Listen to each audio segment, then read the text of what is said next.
Guys, here we are, day one of the Mad Dog match today.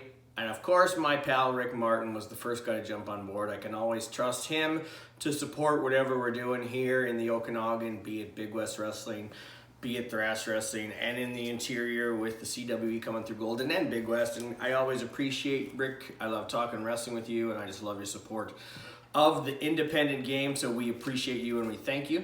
And you're the first $10 in the pot for our Movember fundraiser. So I'm going to do this on the fly here. The match that he gave me, best of 3 falls between two legends, Nikita Koloff and Magnum TA from September 13th, 1986. Now, I'll put the link under the video where you can find it on YouTube. It's clipped.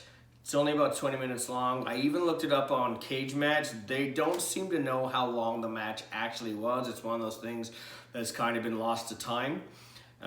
There's no way it's only 20 minutes because it's pretty clipped. It only leads into each of the falls. The wrestling that you get to see is great, but there's definitely a lot missing. There's another version that's also 20 minutes that has more of the intro, but then obviously it's missing a bunch of the wrestling. This one, the link I gave, jumps right into the first fall.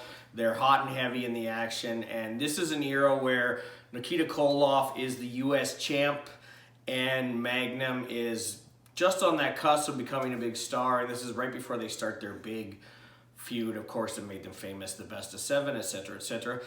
This one, I got some notes here. I was 11 and I didn't watch the NWA back then, and I didn't really collect magazines. I really didn't get back into wrestling pretty heavy until I was about 12. There was an era where I kind of stopped watching, and then around this time I started watching the WWF, but the NWA was still kind of a thing that was out of my wheelhouse here in Canada. So obviously I watch these all now and love them to death. My girlfriend pointed out that in the first fall, Magnum gave Nikita the biggest, most blatant smack on the ass on the reverse whip before he hit his belly to belly for the finish, and it was just like blatant and kind of hilarious. Also, it's funny because nowadays guys slap their own ass to make a sound, whereas Magnum gave Nikita a big old wallop, and it was kind of amusing. Of course, he hits the belly to belly when you could finish guys off with a belly to belly, which you could do in '86, and even I guess in '96, because Shane Douglas used to use that as a finisher too. But obviously in 2020, no one's gonna buy that. And so yeah, he gave him that big belly to belly for the first fall. And then, of course, Nikita comes back with his Russian sickle, which was a simple hooked arm lariat. You could win matches with a lariat, and not a close arm from hell where you knock a guy's teeth out.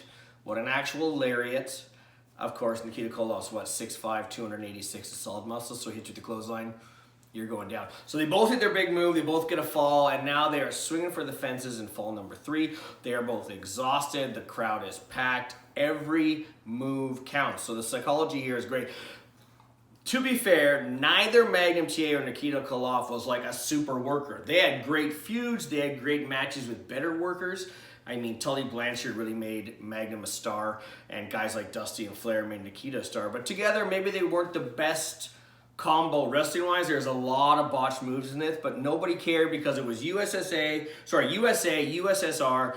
They're swinging for the fences. They're exhausted. I mean, Magnum TA is like the epitome in the 1980s of what a man looked like. He had the mullet, he had the mustache, he had the hairy chest. He just looked like a good dude. That's like a good old American dude. And Nikita, despite being from Dallas, Texas, looked like an evil Russian, like you'd expect from the movies, from everything. And they are just this great storyline back then in the 80s that you really can't do anymore because it kind of gets gross and ugly.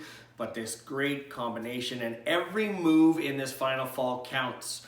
Whether it's an ugly hip toss or a miscommunication like shoulder block, it doesn't matter because the fans are buying everything. For at one point, Magnum TA is in a chin lock forever, back when you could do a chin lock forever. And what's funny is that pre-MMA is Magnum is trapped in the chin lock and he is literally tapping. And nowadays, that's a tap out thanks to the UFC. But back then, guys would all the time. You'd see guys in submission holds back then. They'd slap the mat in frustration. And, I mean, that's a tap out now. But in the 1980s, nope. You had to physically say, I give up. Or, like, make the big movement, right? Anyway, I have a couple more notes here. Getting down to the end here. There's an awesome wrestler. The finish of this is amazing.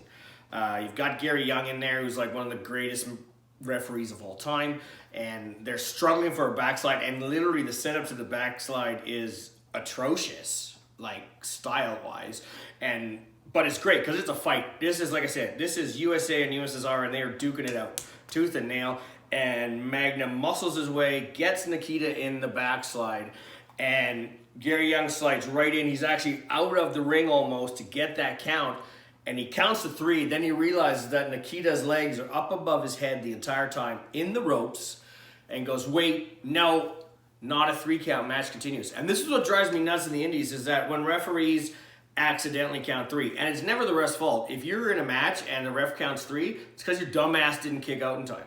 No, this is though on purpose, right? He makes the count, 1, 2, 3. He realizes, he's like, nope. And this happens with referees in all sports. A football ref will throw a flag and go, no, wait. Or a hockey ref will blow a whistle and say, forget it, like keep playing, right? And they'll admit when they made a mistake. Somehow in wrestling, we don't do that, and it doesn't make any flipping sense.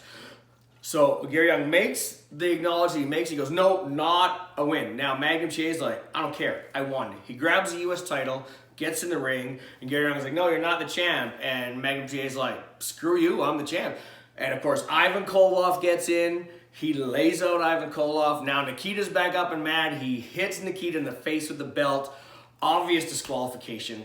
They ring the bell. Match is thrown out. Obviously, Nikita retains the title, and Magnum goes, nope. Holds that belt up high and says, it's mine. And then, to make things better, he gets out of the ring, and as he's out of the ring, Gary Young gets in his face, and he just one-arms him, and Gary Young goes down like he was shot in the chest, and he just walks through the crowd with the belt, and everyone loses their mind. Great. And in that night, because there wasn't pay-per-view, there wasn't internet, there wasn't like all this stuff. It just literally, if you watched that show that night, you saw that match, and then maybe 3 months later you'd see pictures in Pro Wrestling Illustrated.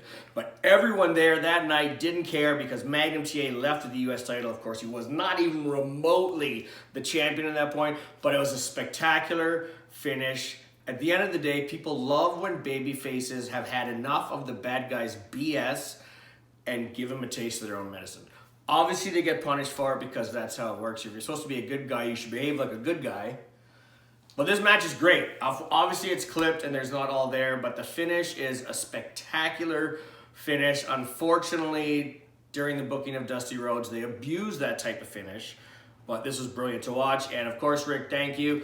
First $10 in the hat for November. Let's keep it going.